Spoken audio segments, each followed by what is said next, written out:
On a bright spring day, Loki, a young and curious traveler, arrived at a small remote village. The gentle breeze rustled through the trees, and the scent of wildflowers filled the air. It was a peaceful place, where life seemed to move slowly and harmoniously.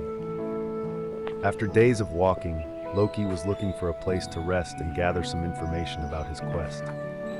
As he wandered through the narrow village streets, he spotted a quaint little cafe, its windows fogged from the warmth inside. He decided to go in. Inside, the cafe was cozy and welcoming. The aroma of freshly brewed coffee filled the air, and a fire crackled softly in the hearth. An elderly man with a long white beard and kind, twinkling eyes stood behind the counter, wiping down a mug. Loki approached and greeted him. The old man invited him to sit, and they soon struck up a conversation. After a few minutes of chatting about the village and the quiet life of its people, Loki's curiosity led him to ask, "Have you ever heard of the legend of the red stone of the world's trial?" The old man paused, his eyes narrowing as if he were weighing the question. After a moment, he spoke in a voice as deep as the mountains. "Ah, the red stone. Yes, it is a tale passed down through generations. But to uncover its truth, you must follow a path that only the brave dare walk." The old man smiled faintly and continued, "Come with me, and I'll show you the way." Loki followed the elderly man outside, where he was pointed toward a narrow trail leading into the dense forest. The old man's voice grew softer as he added, "Follow this path until you reach the forest. There, you'll find what you seek." With a nod of thanks, Loki set off. The journey through the forest was long and winding, with shadows cast by the towering trees. After some time, Loki came to a fork in the road. He recalled the old man's advice and took the right path, his boots crunching against the underbrush. As the sun began to set, Loki came upon the base of a massive dark mountain, the Black Mountain. This was the place the old man had spoken of, the site where the red stone was said to be hidden. The air grew colder, and the shadows lengthened as the night settled in. Realizing he needed rest, Loki found a small clearing sheltered by rocks. He set up a campfire and sat down to reflect on his journey so far. The crackling of the fire and the chirping of crickets were the only sounds that broke the silence. As he looked into the flames, he felt a sense of anticipation for what the morning would bring. The night passed slowly, and in the early hours of the next day, Loki woke. He washed his face in a nearby stream, the cold water refreshing him, and ate a simple sandwich in a pack. Feeling re-energized, he continued his ascent up the Black Mountain, determined to find the red stone.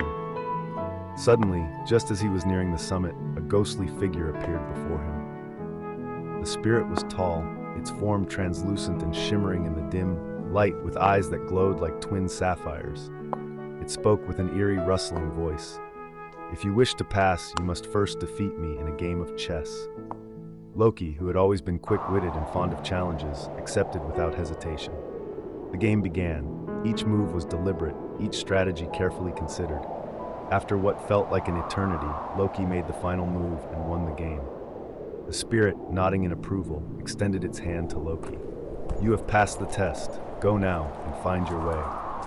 With a wave of its hand, the spirit vanished, and Loki continued on his path. As he ventured deeper into the heart of the mountain, something strange began to happen. The very ground beneath him seemed to change. The trees thinned out, and the landscape shifted into an unusual, lush green valley. It was unlike anything he had seen before. It wasn't on any map, and it felt like an entirely new world. Curious, Loki pressed forward.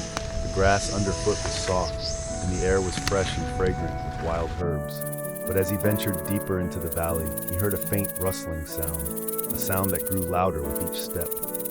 Suddenly, out of the foliage, a massive boa constrictor appeared, its eyes glowing with a strange intelligence. It hissed loudly and coiled itself, ready to strike. Loki, ever resourceful, knew that he could communicate with animals. He took a deep breath and said, "What do you want from me?" The snake paused, its tongue flicking in and out as it assessed him. Then it spoke in a low, sibilant voice.